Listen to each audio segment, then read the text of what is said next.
Olá, ouvintes da Rádio Desk FM. Está no ar o programa Educação Sexual em Debate. Um programa em que você pode participar fazendo perguntas ou dando sua opinião pelo telefone 3664-7890. Pelo e-mail edusexemdebate@gmail.com. Agora temos também o Facebook do programa. É só procurar no espaço destinado à busca, digitando Programa Educação Sexual em Debate. Nessa página, você pode também dar sugestões, fazer perguntas e ouvir outros programas que já foram ao ar. Você pode também interagir conosco pelo WhatsApp, código de área 48 9600 2242. Registramos que o programa é apresentado ao vivo todas as sextas-feiras, das 11h30 às 12 horas. Esperamos por sua participação. O programa Educação Sexual em Debate é um projeto do Centro de Educação à Distância, SEAD, em parceria com o Centro de Ciências Humanas e da Educação, FAED, ambos centros da Universidade do Estado de Santa Catarina, o DESC. Essa ação pertence ao programa de extensão Formação de Educadores e Educação Sexual, Interface com as Tecnologias, etapa 9. Eu sou a professora Fernanda Beatriz e a convidada do programa de hoje é a fisioterapeuta Malu Magno e estará conversando conosco sobre o trabalho da fisioterapia na reconstrução mamária e mastectomia e o seu trabalho realizado no mutirão do Outubro Rosa. Bom dia, ouvintes. Bom dia, professora Márcia. Oi, bom dia, Fernanda. Bom dia, Malu. Bom dia, ouvintes da Rádio Desk. Malu, a gente já te agradece antecipadamente pela tua vinda. Conta pra gente um pouquinho. Malu, você era uma das convidadas, uma das voluntárias, aliás, do mutirão de reconstrução mamária, que aconteceu no Outubro Rosa, né? Quando é que aconteceu esse mutirão e de quem foi a ideia desse projeto? Então, bom dia, meninas. Bom dia, professora Fernanda. Bom dia, professora Márcia e os ouvintes da Rádio Desk. Então, esse mutirão, ele aconteceu de forma nacional, né? Ele aconteceu do dia 24 ao dia 29 de outubro. Aqui na cidade de Florianópolis, a gente conseguiu antecipar um pouquinho o mutirão e ele teve início no dia 21. Então, ele teve início do dia 21 e concluiu no dia 29 as cirurgias de reconstrução mamária, né? Essas cirurgias, elas aconteceram simultaneamente em hospitais particulares e públicos aqui na cidade de Florianópolis. E quem teve essa ideia, né, quem começou esse projeto foi a Sociedade Brasileira de Cirurgia Plástica, né, por isso que ele teve foi nacional, né, por isso que aconteceu nacionalmente, né. Aqui no estado a gente teve a coordenação do Dr. Evandro Parente, que é um cirurgião plástico, né, da nossa cidade. E as pacientes que foram operadas no mutirão, elas estavam todas em filas de espera do Sistema Único de Saúde, né? Muitas delas há muitos anos, inclusive. Algumas menos, algumas mais, mas todas esperando nessas filas de espera, né? Esse mutirão, ele envolveu centenas de profissionais, né? Desde os cirurgiões plásticos, anestesistas, os próprios fisioterapeutas, técnicos de enfermagem, enfermeiros, secretárias. Então, foi realmente uma corrente de pessoas, né? Uma equipe bem multidisciplinar que se envolveu nesse projeto. Uhum. E diz pra gente, os resultados desse mutirão. Quantas mulheres foram atendidas e o que foi feito nelas? E me diz uma coisa, foi só aqui em Santa Catarina? Não, então, o mutirão ele foi nacional, né? Eu cheguei a pegar uns dados da própria Sociedade Brasileira de Cirurgia Plástica a respeito da extensão nacional desse projeto, né? Eles têm mais ou menos como dado de resultado 825 pacientes operadas entre essa semana, do dia 24 ao dia 29, né? Sendo que 69 dessas pacientes foram operadas em Santa Catarina e 69, desculpa, 45 na cidade de Florianópolis, desculpa. Uhum. E a gente sabe que esse resultado ele vai muito além de qualquer estatística, né? Além de 45 pessoas, né? Ele se estende às famílias que vão ser resgatadas nesse momento, ele vai se estender à vida social dessas pacientes que muitas são resgatadas ali com aquela reconstrução, né? Uhum. Das pacientes que já vieram de uma mastectomia, que já tem aquela característica mais da mutilação realmente do corpo da mulher, né? Que vai deixar sequelas muitas vezes e que vão conseguir ser corrigidas nessa cirurgia de reconstrução, né? Uhum. Tu comentou que tinha paciente há quanto tempo na fila? Nesse mutirão a gente conheceu uma paciente que tinha 18 anos de espera. Então, diversas períodos assim diferentes. Tinha pacientes há 2 anos, tinha pacientes... Então, 19. variava bastante, mas tinha uma pacientes mudança significativa na vida dessa há muito pessoa. tempo. E como é que chegou nessas pessoas? Era uma fila que já tinha? Ou foi feito uma... Foi a partir de uma lista, né, de espera. E também tiveram alguns critérios, tem a triagem, né, e o que poderia ser feito por essas mulheres nesse período, né. Então, é levado muito em consideração a idade dessas mulheres, o tipo de cirurgia que poderia ser feita ou não, né. A maioria delas já tinha iniciado algum tipo de reconstrução, já tinha tentado alguma vez algum procedimento e muitas vezes não conseguiu ser 100% concluída a reconstrução, porque a maioria das vezes é feita em etapas, né? A reconstrução, ela nunca vai ser um procedimento único e vai sair 100% daquilo ali como tinha antes da mastectomia, né? Então, tem isso também, ela geralmente é feita em etapas. Então, foram alguns critérios que foram os cirurgiões plásticos que determinaram em cada triagem, né? A gente pensa que a reconstrução é um processo simples, né?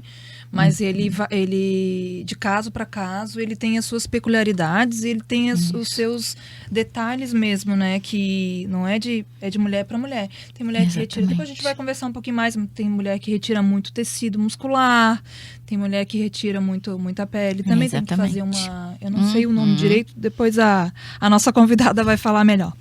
Qual é a diferença, então, Malu, de reconstrução mamária e mastectomia? E qual que é o papel da fisioterapia, já que tu és fisioterapeuta, nesse processo de reabilitação? Bom, a mastectomia, então, ela vem a ser, vamos dizer assim, o primeiro procedimento, né? Depois que a paciente é detectada com o câncer, né? Que realmente vai ter que ser feito a retirada do tecido mamário, né? Ele vai retirar a mama, às vezes isso tem que ser realizado bilateral, né? Às vezes são as 2 mamas, isso vai depender daí do diagnóstico da paciente, de quanto aquele tumor é agressivo ou não, isso vai depender muito, é bem individual mesmo, como você estava dizendo. Mas a mastectomia, assim, em resumo, ela vai ser a retirada do tecido mamário e às vezes extensões, né? Aí vem a parte muscular, de tecido de pele e tudo mais. A reconstrução mamária, ela já é uma cirurgia secundária a esse primeiro passo, né? Então, ela já vem depois, ela já vem como uma reconstrução realmente. Ele vai refazer o que a primeira cirurgia desfez, né? Ele tirou muitas vezes o tecido de mama e não conseguiu colocar uma prótese porque faltava um pouco de pele ou por alguma razão ela não pôde colocar. Então, aí a reconstrução ela vem como isso, uma correção de uma cicatriz. Pode ser desde o mais simples, entre aspas, que nunca é simples, mas pode ser do mais simples ao mais complexo, que às vezes envolve retirada de músculos de outro lugar, por exemplo, do abdômen, para refazer um tecido de mama, retirada de uma porção de um músculo das costas para frente, para fazer o tecido da mama. Então, aí é uma cirurgia bem complexa por isso. E por isso, muitas vezes, ela não é feita em uma única etapa. Por isso, ela é feita várias etapas para poder chegar numa conclusão para uma mama. Muitas vezes, ela é bem demorada mesmo. E o papel da fisioterapia? Bom, a fisioterapia ela vai entrar já no pós-operatório imediato dessa paciente, né? No pré-operatório já, né? Mas, assim, no pós-operatório da reconstrução, a fisioterapia ela vai entrar principalmente em questão de orientação para essa paciente. Que a paciente ela não vai saber o que ela pode fazer, o que ela não pode. Ela já fez uma cirurgia de mastectomia que às vezes ela é muito mais radical no sentido do que não pode fazer. A reconstrução ela já vai ser um pouco mais tranquila e a paciente também já passou por uma grande cirurgia, então ela está um pouco mais ambientada, porém é diferente. Então a fisioterapia ela vai entrar com a parte de orientações, né, de o que pode, o que não pode fazer, promover uma recuperação funcional daquela paciente para ela poder ter o retorno das atividades dela normalmente, né, e poder seguir a vida dela tranquila, sem dor, sem nenhuma sequela, sem restrição nenhuma, né, aí a fisioterapia vai entrar com esse papel. E também vai caber ao fisioterapeuta orientar quanto à movimentação do braço, que muitas vezes é prejudicado devido à mastectomia, por muitas vezes ela ter que fazer retirada de linfonodos, que é uma parte do sistema linfático, que vai prejudicar muito, às vezes fica aquele braço inchado, pesado. Então, muitas vezes a gente entra com essa parte de orientações, como posicionar esse braço, o que o paciente deve ficar atento ou não, né? Se perceber que está mais quente o braço, perceber que está um pouquinho mais inchado, procura uma orientação, não fica esperando aquele mal aumentar para ir procurar o serviço, né? Então, a fisioterapia ela vai entrar bastante com a parte de intervenção e tratamento, mas também com essa parte de orientações, né? Uhum. E como é que é essa cirurgia de reconstrução de mama? Então, a cirurgia de reconstrução mamária, ela é bem individualizada, como a gente comentou, né? E ela vai ser realizada em pacientes que primariamente já realizaram a mastectomia. A gente, hoje em dia, essas pacientes até que a gente comentou, espera às vezes 18 anos, tu fica pensando, meu Deus, mas pra que 18 anos esperando? Primariamente, as pacientes que têm o câncer, elas vão, claro, que ter a prioridade de tirar, né? Tirar a mama, de fazer essa cirurgia, de passar pelo procedimento. E a gente sabe que o câncer, ele tem aumentado muito. O câncer de mama, ele é muito alto índice no Brasil, né? E aí acaba que essas pacientes vão aumentando na fila de espera, porque quanto mais mastectomia tem, mais reconstrução de mama vai precisar depois, né? Então essa fila, ela só aumenta. E como eu falei que a reconstrução, ela não se dá em uma única cirurgia, então muitas vezes isso acaba se prolongando, se arrastando. Essas cirurgias de reconstrução, elas vão de correções cicatriciais, a reconstrução de auréola, mamilo, enxerto de gordura, o que eu já comentei ali a respeito de transposição muscular, que a gente chama, que é retirar um pedacinho às vezes do abdômen para colocar na mama e fazer pelo menos o volume mamário, né? Não vai ser aquela mama como ela tinha, né? Mas pelo menos vai dar um volume, a mulher vai se sentir melhor, vai colocar um sutiã, vai se sentir bem. Vai colocar uma blusa mais justa, vai se sentir bem, porque pelo menos assim, se ela consiga demonstrar que ela está se sentindo bem, ela já vai se sentir melhor também, ela não quer ser olhada de maneira diferente, né? Uhum. Então, a reconstrução, ela traz muito isso, ela não tem o peso da primeira cirurgia, que é a mutilação mesmo que a mastectomia deixa, né? Ela já tem, assim, como realmente uma reconstrução da vida da pessoa, não é só da mama, né? Uma reconstrução social mesmo, ela vai ajudar bastante nesse sentido também. É uma questão de autoestima, isso, né? Está diretamente ligada com a autoestima da paciente, assim, vida social, relações interpessoais, né, amorosas, enfim. Tudo vai estar bem relacionado quanto a isso, como ela se sente perante a sociedade, né, em relação aos outros, assim, né? Lembrando também, por exemplo, se a gente está falando de uma situação de um mutirão que aconteceu para sanar uma fila do Sistema Único de Saúde, né? Mas a gente tem essa realidade também nos planos de saúde. E lembrando também, por exemplo, que uma mulher se fizer retirada de mama pelo plano de saúde, em seguida, na mesma cirurgia, até só uma cirurgia mais longa, pode acontecer também a reconstrução. Tá, já existem técnicas, né? Fala um pouquinho pra gente dessa técnica da reconstrução, assim, em seguida. Como que é feita aquela, por exemplo, que a senhora, minha mãe, fez? Conta pra gente como é que de tempos em tempos ela foi lá, eu não sei o que líquido que ela colocou. Isso, geralmente depois são feitos enxertos, né, que a gente fala, lipoenxertos, que são enxertos de gordura. Então é retirado gordura de outro lugar para poder dar o formato da mama, porque essa gordura com o tempo ela vem sendo absorvida, ela diminui, né, e a mama ela vai perdendo um pouco o formato, a prótese ela fica um pouco mais evidente, porque não tem tecido, diferente de uma prótese estética de silicone, né, não tem um tecido de mama para você esconder.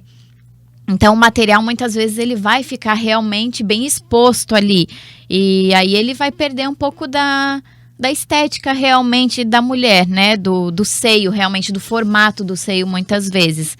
Então, de tempo em tempo, o médico, o cirurgião, geralmente, o mastologista vai indicar, né? Também, que geralmente, essas pacientes, elas seguem no acompanhamento, né? Elas vão ter um segmento, que a gente chama, que vai ser um acompanhamento por um longo período, né, para ir monitorando essa prótese. Muitas vezes uma das complicações é a contratura da prótese, contratura de cápsula.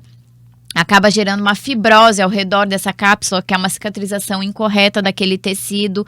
E a prótese ela pode ficar super rígida. Isso vai trazer incapacidade de movimento, isso vai trazer rigidez, vai trazer dor para a paciente. Então, é uma paciente que vai ficar sempre... A gente está sempre de olho, né? E o inchaço que dá no braço, que pode acontecer, é proveniente da retirada. Isso. Como é que é essa retirada do A retirada sentinela? dos linfonodos, né? O sentinela, geralmente, ele vai ser retirado para ser feita a biópsia, né? Quando faz lá a biópsia do nódulo, geralmente, né? Da mama, eles já fazem também uma biópsia do linfonodo sentinela, que vai ser, vamos dizer assim, de uma forma mais simples, o representante, para ver até onde aquelas células elas estão indo, né? Para ver se o câncer não tomou outro caminho, para ver se tá né? Isso, para ver qual é a malignidade, né, também daquela célula. E aí, quando a maioria dos linfonodos, ou todos eles estão contaminados por essas células, além do linfonodo sentinela, vão ser retirados os outros linfonodos, o que dificulta muito a circulação daquele sistema linfático naquele membro, né? Então, isso vai gerar aquele linfedema, aquele braço inchado que a gente vê, às vezes até... Você vê uma pessoa na rua com uma diferença enorme de um braço para o outro, realmente aquele braço assim bem edemaciado, aquilo traz um desconforto muito grande para o paciente, ele vai acarretar dor, vai acarretar muita perda de função, né? Porque a pessoa não vai conseguir, com quase 1 quilo a mais, fazer a mesma coisa do que faz com o outro membro, né? Mas o linfedema, ele tem tratamento, tá? A retirada do linfonodo, às vezes, ela não pode ser evitada, mas tem tratamento, tem como manter esse paciente bem. Não vai ter cura, porque retirou o linfonodo, não vai ter muito... E é de pessoa para Isso, pessoa, e é de pessoa né? para pessoa, não é uma regra, tá? Não é uma regra.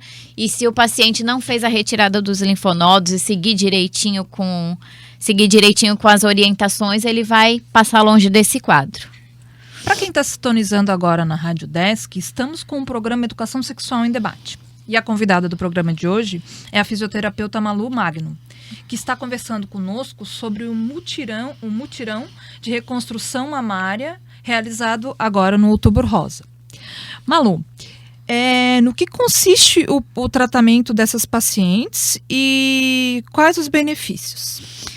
Bom, no primeiro momento, então, como eu falei ali do pós-operatório imediato, né? A gente vai fazer um contato com o paciente, muitas vezes antes. Se o paciente consegue vir, a gente tem que ter também, eu sempre friso isso, um bom relacionamento multidisciplinar, né?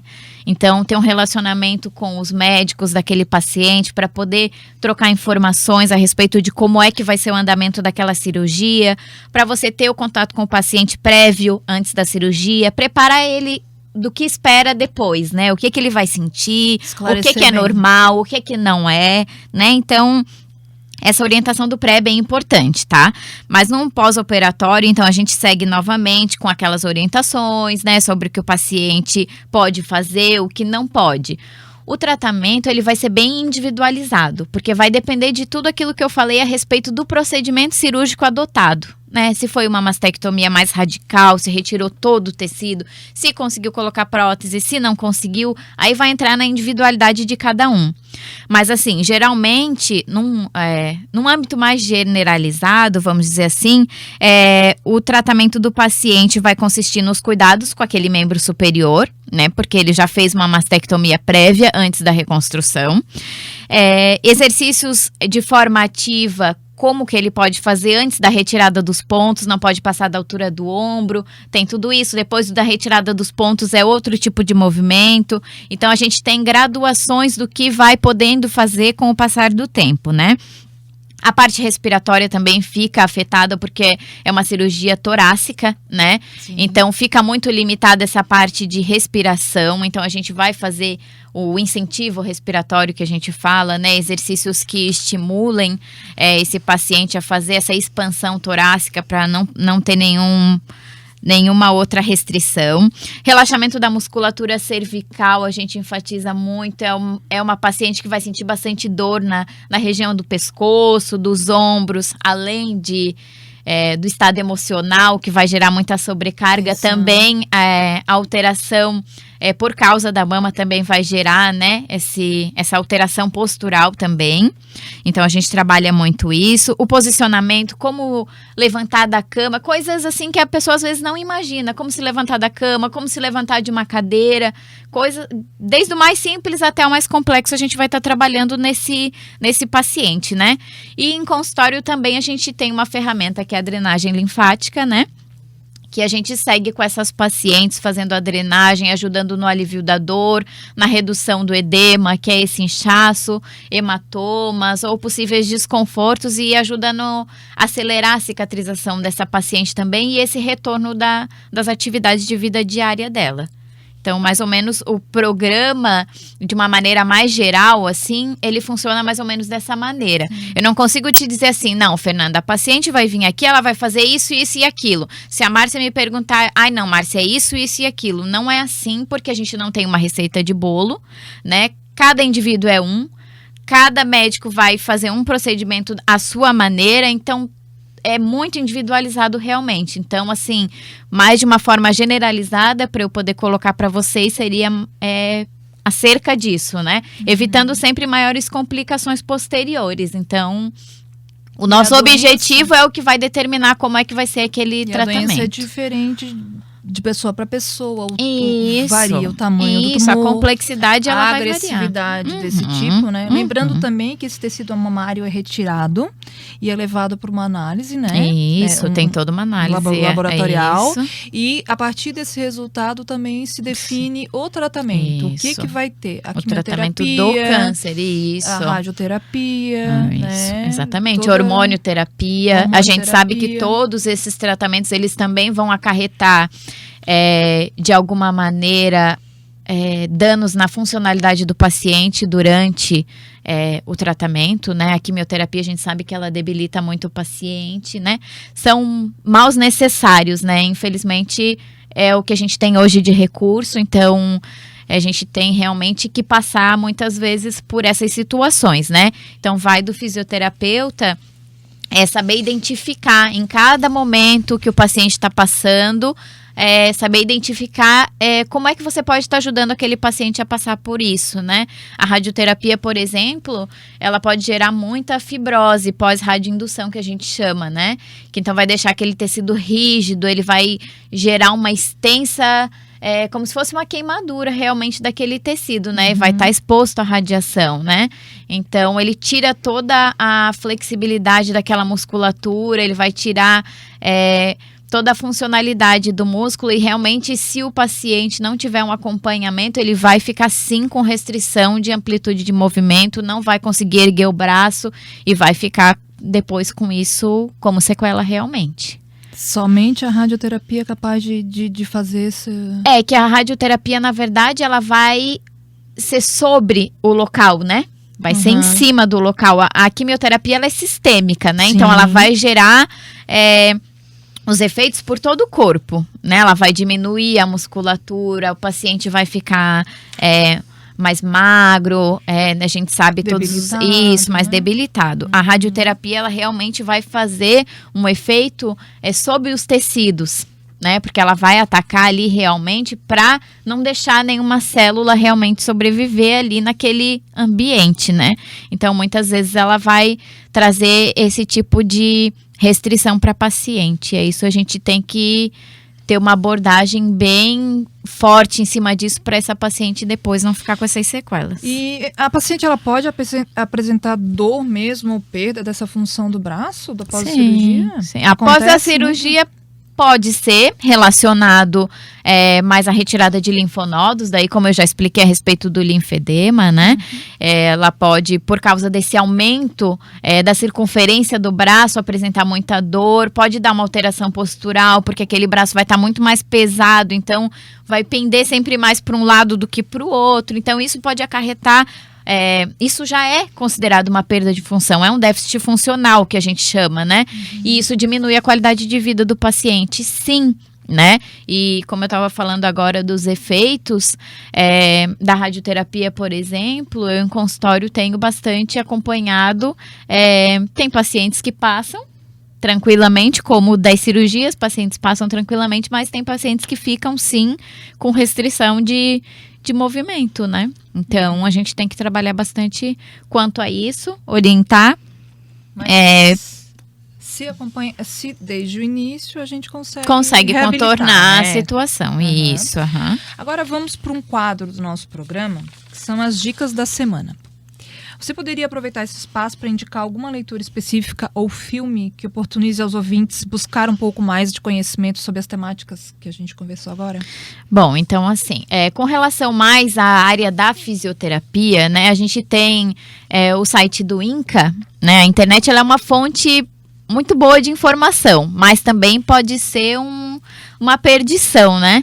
Mas assim, o site do INCA, ele tem informações realmente ligadas aos pacientes com câncer, a todo tipo de câncer você encontra lá nesse site, né? Mas relacionado com a fisioterapia, eles têm um guia de orientações fisioterápicas relacionadas ao que o paciente pode fazer em casa, como é que ele deve fazer, tipos de exercício que ele deve fazer, e é muito interessante os pacientes terem acesso a esse tipo de informação, né? O INCA é o Instituto Nacional do Câncer, isso. E essa página é do governo, né? Uhum. Então é www.inca.gov.br e está lá disponível esse material. Com relação ao que você comentou de livros, de filmes, o que eu fiz com relação a isso?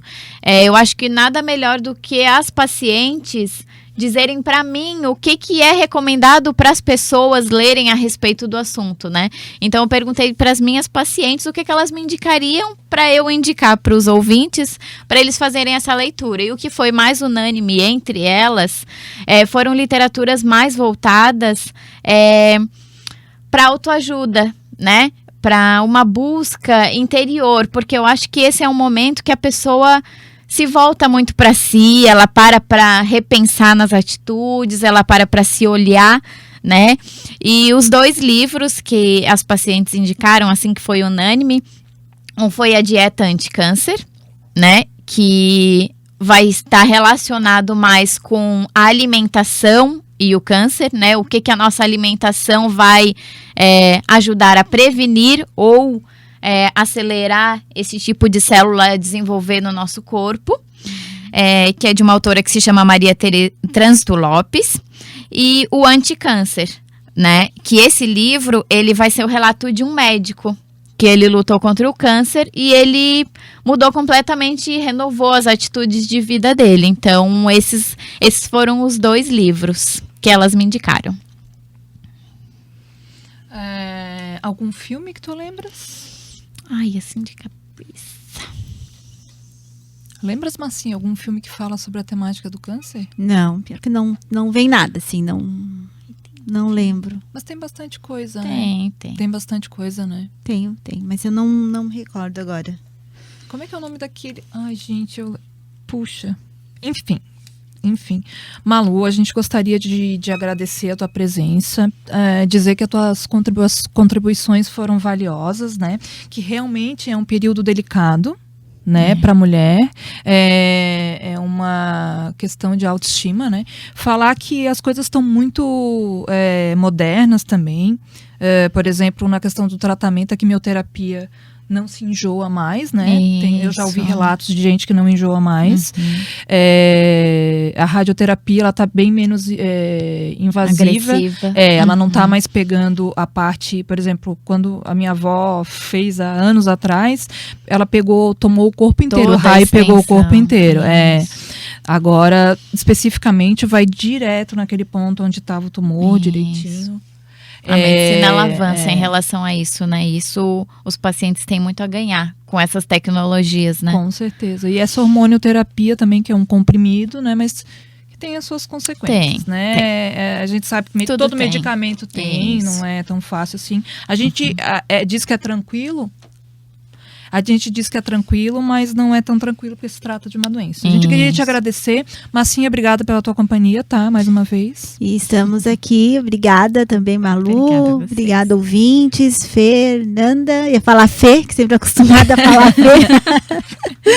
E até sexta-feira que vem. E lembrando que a gente tem reprise. Vamos falar aqui o textinho bonitinho. Gostaria também de agradecer os ouvintes, vocês que nos escutaram a gente. E lembrar que o programa Educação Sexual em Debate será reprisado na próxima quarta-feira, às 23h30. E você também poderá ouvir nossos programas exibidos anteriormente na página do nosso Facebook, Educação Sexual em Debate. Nós vamos ficando por aqui e vocês continuam com a programação da Rádio Desk 100.1 FM Florianópolis.